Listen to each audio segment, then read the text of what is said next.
Who's the chick? Welcome to 94.1 FM Egypt Australia radio show. I'm Jerry Guirguis interviewing Mr. Adam Holden and Mr. John Marsicovetre, sports specialists. This is a pre-recorded session on Saturday, the 5th of February, 2022, and it will be on broadcast on 94.1 on Sunday, the 6th of February, which is only tomorrow, starting at 9 p.m. Thank you. Welcome, gentlemen. Welcome. My pleasure. Thanks, Jerry. I'm actually a couch potato specialist.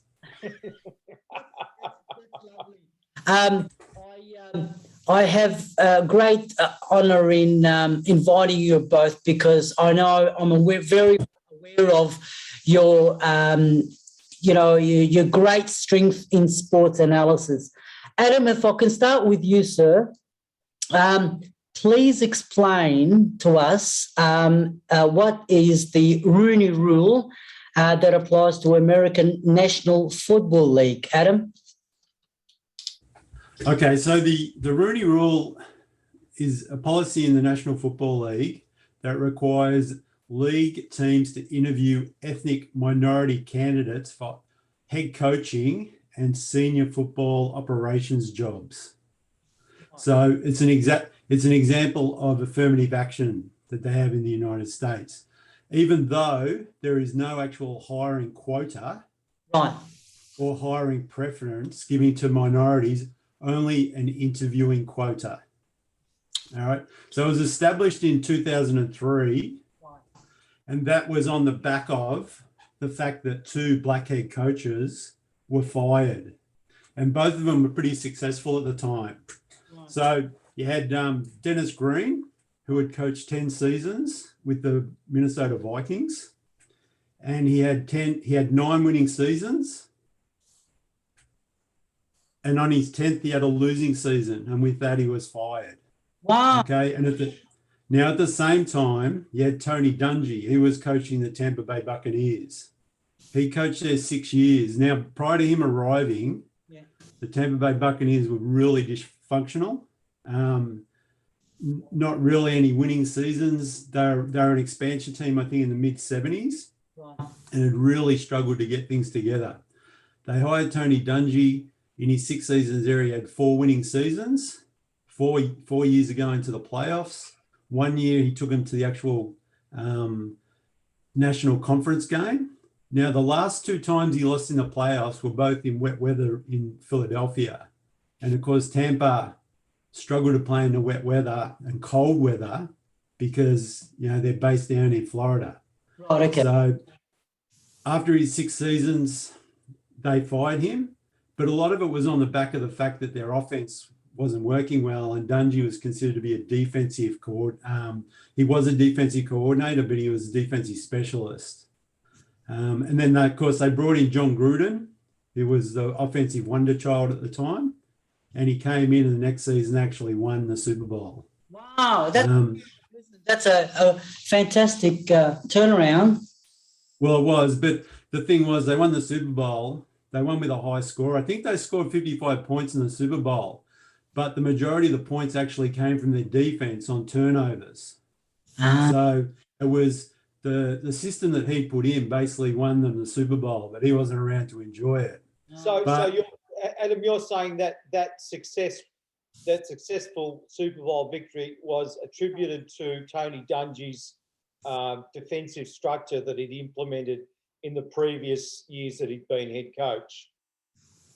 Yeah, I think that's the thing. It was the system that he put in and his ability to coach players, because he was very much a teacher, the way he coached. And so he was able to build good relationships with the players. And so the system that he had in place, both defensively and the way he managed the players, was probably still in place. Yeah. When they went and won the Super Bowl. But then Tony Dungy would get hired with the Indianapolis Colts. And then in 2007, was it 2007? I think he would coach the Colts to the Super Bowl and win. And And the funny thing about that was when they met in that Super Bowl, it was the first time a black coach had won the Super Bowl, and the losing coach was Lovie Smith, who was also a black head coach. Black so, coach. yeah, for the very first time.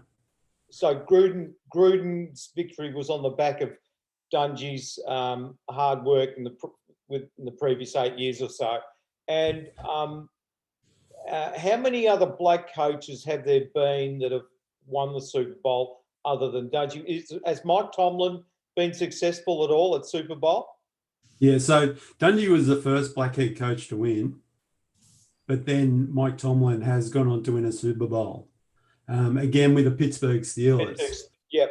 Now, so the name of the Rooney Rule, of course, comes from Dan Rooney, who's the son of the original owner. So Art Rooney bought the Pittsburgh Steelers way back in 1933 because he wanted a team in that area within Pittsburgh.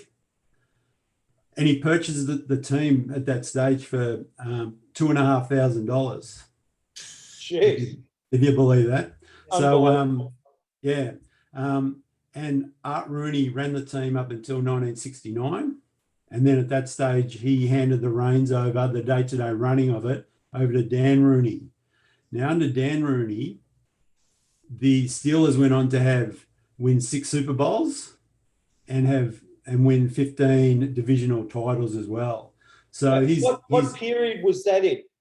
Well, that's from 69 up until he handed over the team he passed away a few years ago now. But I do remember they were a very successful team in the 70s in particular and the 80s. Yeah. So, it's under it's three different head coaches that won Super Bowls while he was there. But they reckon it was his the way he managed the organisation. So when it was time to come in with a policy for the ethnic and minority head coaches and operational positions to be filled, that then I think it's what do they call the commander of the NFL, or they have some title for it. Oh yeah, it's like the Imperial Wizard, something like that. So anyway, he said he brought on Dan Rooney to head that commission, and that's why now the rule is known as the Rooney Rule. Yeah, that's where that comes from. And tell me, Adam, can you answer this question? How many Hispanic assistant and head coaches have there been? Because that rule also applies to Hispanics, doesn't it? Yeah, I can't put a number on that. I do know that Ron Rivera is he's let me just check some notes here. Ron Rivera is Puerto Rican. Yep. Background. He's not actually born in Puerto Rico, but of course he's in his family they've come from Puerto Rican. So yep. And now when we get to the current situation with Brian Flores being sacked from the Miami Dolphins, we've had a couple of coaches jump out and support him, and one has actually been Ron Rivera in regards to the fact that the suit that currently Brian Flores has is against the NFL and 3 teams, because he feels like he's been interviewed and they've already got their coach in mind, and he's come in to interview. Okay, as to fill up the numbers. Can you explain then? Sorry to cut you off, Jerry, but Adam, can you explain then the controversy surrounding Bill Belichick and the text messages that he sent to who he thought was Brian Flores, but was another Brian who had been awarded the position of head coach of which team? Giants. So what's occurred is that Brian Flores has sent so it started with Bill Belichick. Yep. Oh, he sent a congratulatory text to Brian Flores, but instead, We've lost. We've lost Adam's audio. Yes. No. I can hear. Okay, go for it again, Adam. Go. Yeah, sorry. So instead, he's accidentally sent it to Brian. His surname escapes me. He's an offensive or defensive coordinator for the Buffalo Bills. And that's who he meant to send it to. And then Flores has kind of replied and said, well, I'm still to interview, I think. So that's how it's come about. That's the current lawsuit that's going on at the moment, yes. Yeah.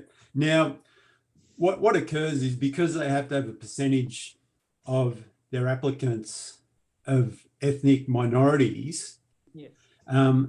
What they tend to do is their last interview will be one of those to fill that category. Yes. So they'll interview who they want and they'll decide on it, and then they'll bring in late the last candidate as to fill that quota. Now, Ron Rivera has actually come out and said in the past 24 hours that he's actually knocked back interviews with teams previously because he felt that they were just bringing him in to fill that quota. Make the quota. Yeah. So the rule only applies to candidates, but not actual positions filled. No, it was, yeah. So when I read out the actual rule at the start, it's important, like at the very end, it says it does not apply to the actual positions filled. It's about allowing them the ability, an opportunity. Yeah, and the interesting thing is that the majority of players in the NFL, which probably is they probably make up 75 to 80%, African American and others. So you can see that there's a disparity there from in the coaching ranks when there's only virtually one African American coach of the 32. So there's a huge gap between white and black, and you could almost say that there's an element there of racism. I'm not saying there is, but when you look at the cold hard figures, you would say that there's probably some element of racism. Interestingly, that you follow basketball very closely, Adam, so that would not necessarily apply in basketball. The majority of players are black, and I'd say that there's a fair representation of black African American coaches. Yeah. Sorry, Adam, I'm just going to go back to the original lawsuit and how it came about. It's all directing to a coach's position and not to a player's. As John pointed out, 75% are African Americans. I'm not too sure the percentages are in the National Basketball League, but the rule was only applied to coach's position. If I go, Adam, did you want to add on to that? Just that it's not only coaching positions, it's also the top high, the senior football operations jobs as well. Yes. Sorry, yes, that is included.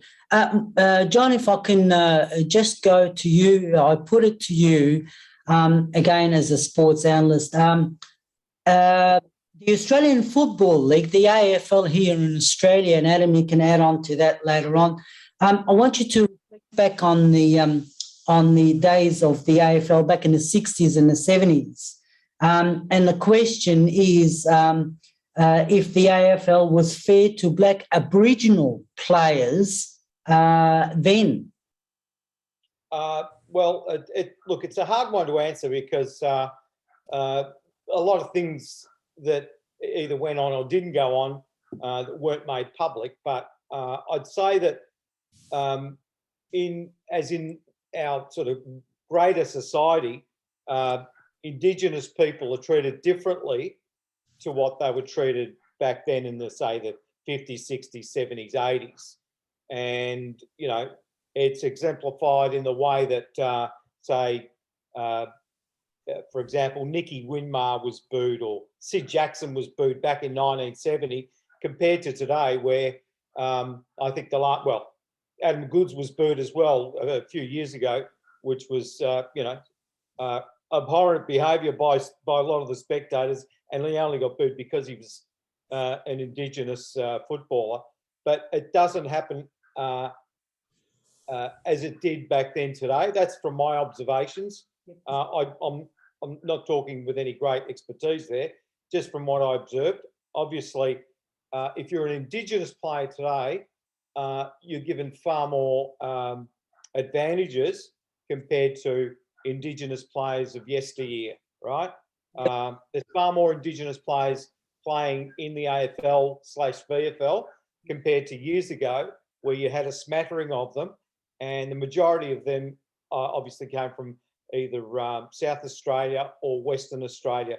Now you've got players coming from, Northern Territory and as well as South Australia and WA, as well as Indigenous players who were actually born in Victoria as well. So, times have certainly changed. I'd say it would have been very difficult back in those days to make a name for yourself. You would, in today's football, recruiters are able to go to very remote areas and seek out these, fantastic young talents that are available there, and they try and integrate them as well as they possibly can. Obviously, those programs that are in place today with Indigenous integration officers that are in place today were not part of the football landscape back in the 50s, 60s and 70s. So if you're an Indigenous player back then, you probably have to do it all on your own. Whereas now, I'd say that every club has programs to aid and assist and to help these players, these Indigenous players, integrate and feel part of the team as well as the community, so that they can hold on to these players, because they're special, incredibly talented footballers, as we know. As far as the quota rules are concerned, that doesn't apply in Australian rules football because none of the teams are privately owned. I know there's there haven't been any Indigenous coaches at the very top level. I know there's a couple of assistant coaches who are of Indigenous background. Xavier Clark, it might have been a couple of others, but that's not to say that they can't. They probably they probably feel that their strengths lie elsewhere. But I'd say that there'd be in future, in years to come, there'll be more than likely to be a number of Indigenous coaches, head coaches. That wouldn't surprise me at all. So, as I said, it's not because there's any obstacles in their way. It's just that they probably haven't applied for the jobs, or not many have applied. So, by the sounds of things, John, we really didn't need the Rooney's rule to apply in Australia, because the reconciliation for the Aboriginal players kicked in like post 70s, and it sounded, by what your comments are saying, they've been given a fairer program now to be participating in AFL. Oh yeah, of course, a lot of water's gone under the bridge, and as I said, Adam Goodes was the last player, Indigenous player, a great player that he was, double premiership player and dual Brownlow medals, played over 300 games. Yet he was booed towards the end of his career. I still can't understand why he was booed. But since then, I think the AFL have tried to mend the bridges. And, from my observations, I think they've done okay. I'm not in the inner sanctum, so I don't know. You'd have to speak to someone who's involved at AFL club level to find out, what sort of programs they have in place. But as far as coaching goes, as I said before, the Rooney Rule wouldn't apply. That sort of thing doesn't apply here because none of the teams are privately owned. So eventually, in time, Indigenous players will make their mark. They've made their mark as great as players, and they'll eventually make their mark as coaches, I'm sure, in years to come. I think. Sorry, Jerry. I think the Rooney Rule would be difficult to implement in the AFL because of the fact that if you look at, like earlier on, we were saying the percentage of the black players in the NFL was so high, whereas in the AFL, the Indigenous numbers are a lot lower. So it would be hard to actually put a quota system in of coaches when there's a lot less percentage of players that would therefore go on to coaching. I know, like, so you've spoken about Xavier Clark. I know Sean Burgoyne's now at Port Adelaide in a role off the field as well. But it's also the makeup of the coach, you know, whether they want to really kick in and go on with that type of career. Because again, coaching's not an easy gig, especially being the senior coach. Mm-hmm.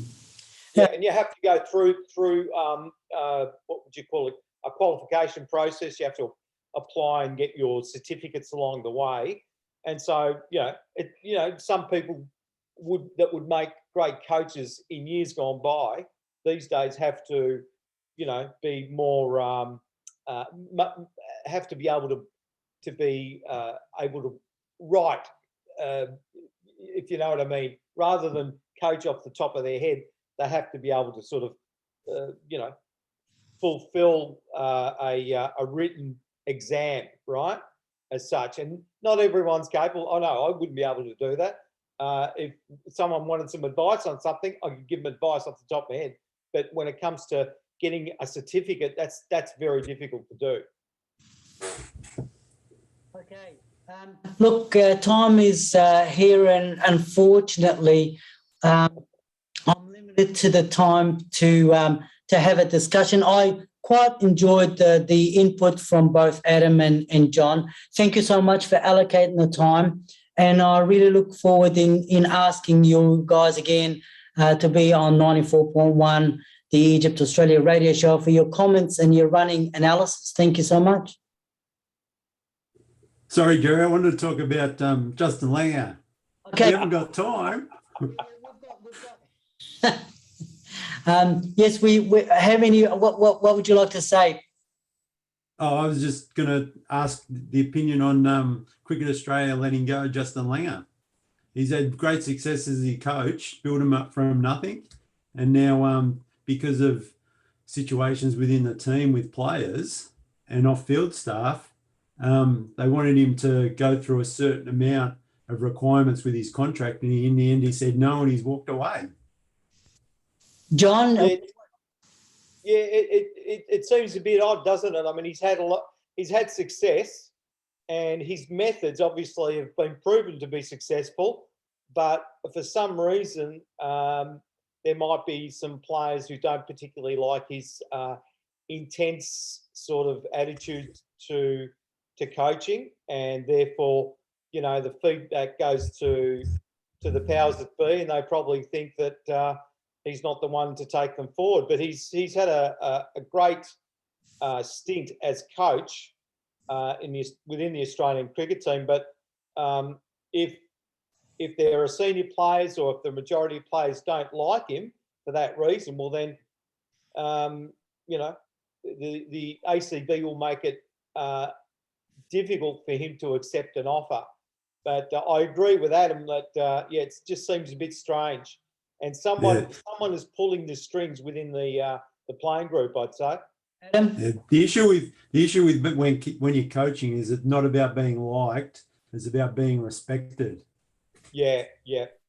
Well, sometimes you need a coach that it may not be well liked, but if he can get the best out of you and you play in spite of him, well, then I'd say that's fine. If I was the person running the show, I'd say, well, you can have the coaching position for as long as you want.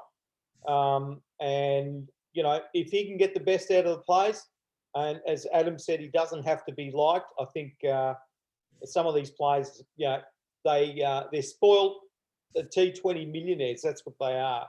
So I'd say that's what's happened. Adam, last comment on that. What would you like to add?